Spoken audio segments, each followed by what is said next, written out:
بله تماشاوانن هیجا پیوندین ترکیه یعنی آلوزین کو نهاد نابینا سیاست ترکیه و امریکا و یکی اروپا در رو دادن لگل پسپور پیوندین ناو دولتی پروفسور نزیر آکی شلمن جکونیا امدی بگرندست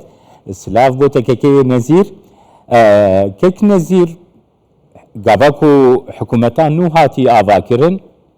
مروف باور دکر کو پیوندین ترکیه لگل بروکسل لگل واشنگتن جی دی باش بن نهاتی چاواد بینه ایرو تو چاواد بینه بله dediğiniz gibi وەکە هەوە گوت دەما کو یەکەم حکوومەت پێک هات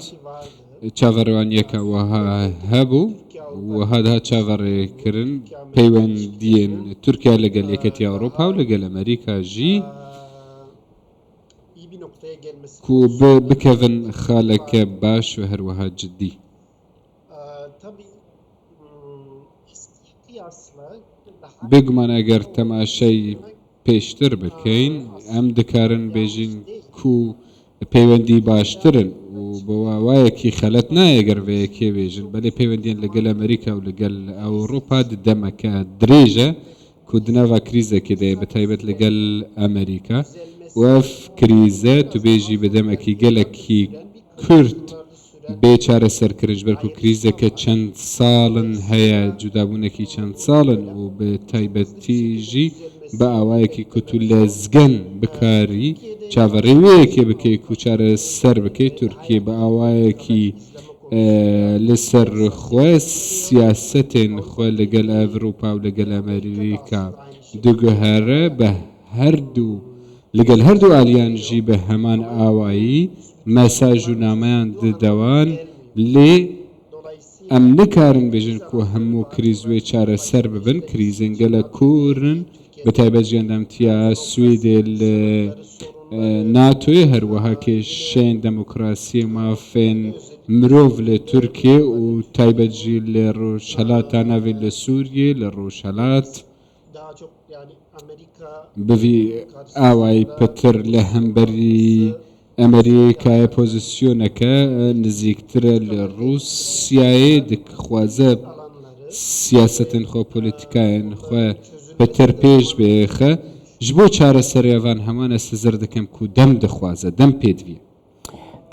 کەکێ نەزیر بەری دوومەهان جڤینا وڵاتین ئەندامێن ناتۆی Recep Tayyip Erdoğan lüver veki ku glopa kesk yani lampa kesk bu Swede pexis neha lampa nezerji portakali yani zedetir ber bi sor ve pexistiye yani ve goharini tçavad bine.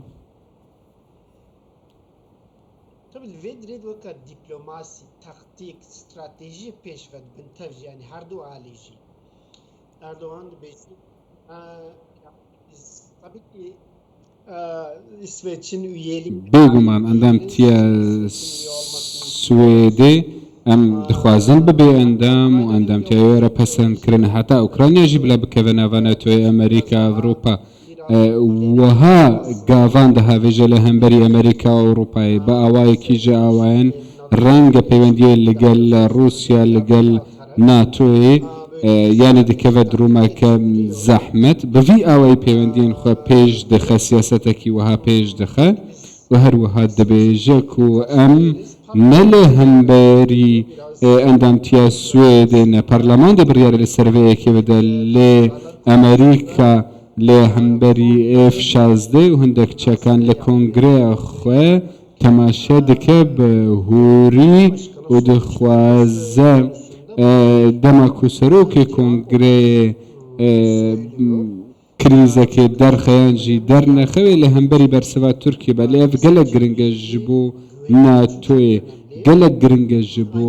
ئەو لە هیا ناتۆیە ئەندامتیا سویدێ گەلێکی گرنگە و هەروەها ji بۆ ناتۆیە تورکێژی گەلێکی گرنگە چونکە ناتۆژی پۆشمان نابێژە تورکیایە هەروەها یەکتیا ئەوروپاژی ناخوازە پۆشمان ببەژە تورکیەش بەرکو وڵاتێکی گرنگە هەردوو تەرەف تاکتیکێک ستراتیژیەکی تاکتیکی هەیە و هەروەها گوتوبێژان لە سەرڤەیەکێ دکن stratejiler geliştirmeye Bazı Bəli. استراتیژیاژی پیش بخن لدەست پێکێ و لە داویێ ڕەنگە ڕێکەفتنێک یانژی تێگەهشتنێک وەرە ڕۆژەوی Kek nezir tu zanî ez mesela medya Avrupî dişopînim ya Swêdî ya Amerîkî ya jî yani bo wan endamîtiya Swêdê gelek giring e. û aloziyê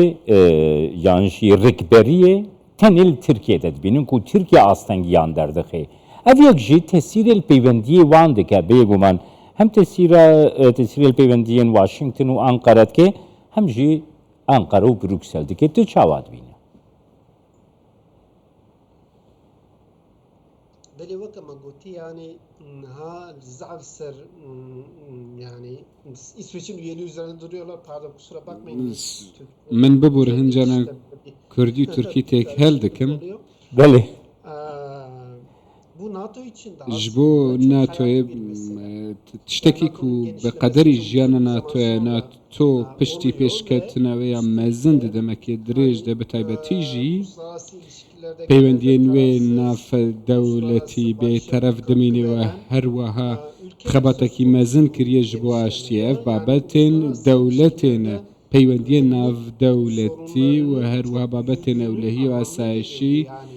gelek wê mestir bibe emnî û ewlehiya navdewletî û her wiha ev welatên ku dixwazin bibin endamên NATOyê dema ku ev pêk neyê wê rîskek û her wiha gefekî mezin çêbibe li vê derê Amerîka û Ewropa bi hev re dixwazin ku